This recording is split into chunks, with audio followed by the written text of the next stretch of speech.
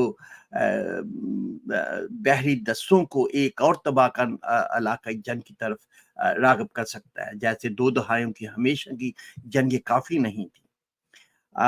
درہ کی پٹی ایسے لگتا ہے کہ اسرائیل کے پاس اگلے دنوں میں کے بارے میں ان کے کانٹے دار سوالات کا کوئی جواب نہیں ہے۔ در حقیقت یہ نہیں بتایا جا سکتا کہ غزہ، فلسطین یا عام طور پر اس خطے میں اس طرح کے قتل عام کے حملے اور قبضے کے بعد کیا ہوگا۔ مستقبل طور پر اپنے قبضے میں لے لے گا اور اس کے رہائشیوں کو خوراک اور خدمات فراہم کرے گا؟ کیا وہ حماس کو قبضے کے خلاف مزاحمتی تحریک کے طور پہ ختم کر سکے گا؟ یہاں تک کہ اگر اسرائیل کامیابی کے ساتھ غزہ کی پٹی پر دوبارہ قبضہ کر لیتے ہیں، اگرچہ بڑی قیمت اس کو ادا کرنی پڑے گی، اور حماس کے فوجی اور انتظامی ڈھانچے کو تباہ کر دیتا ہے، تو پھر کیا ہوگا؟ کیا وہ اس معاملہ میں فلسطینی اتھارٹی کے حوالے کر دے گا؟ کیونکہ اسرائیلیوں نے ماضی کی طرح اس پر قبضہ کرنے کی بڑی قیمت ادا کی تھی۔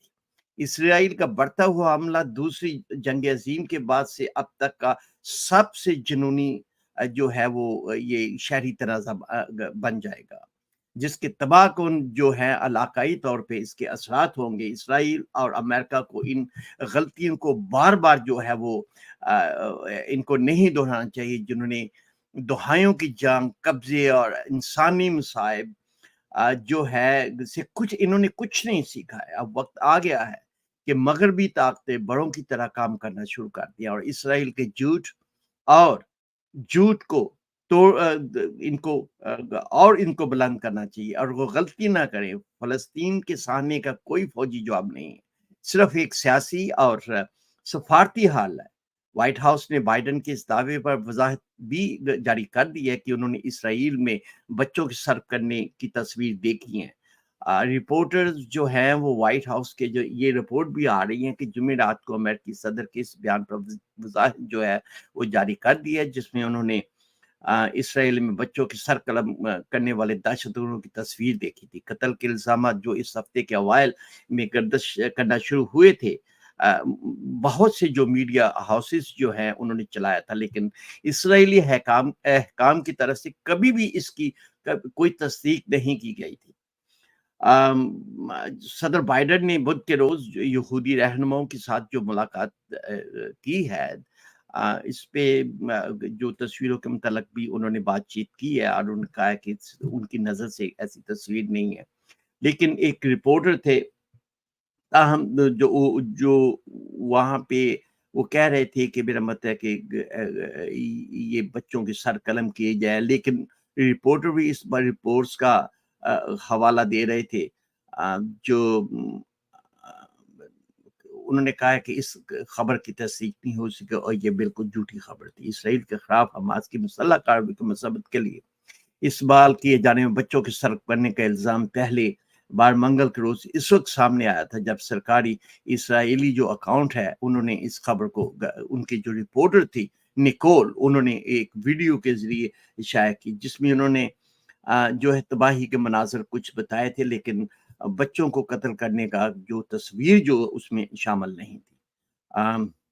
اس کو خاص طور پہ ٹائمز آف انڈیا اور اس طرح کے کئی جو ویب سائٹ 3 درجن سے زیادہ بچوں کے انہوں نے بھی، یہ ٹائمز آف انڈیا وغیرہ نے بھی اس میں خبروں کی جو ہے وہ اس کو شائع کیا تھا کہ بچوں کے سر قلم کیے جا رہے ہیں۔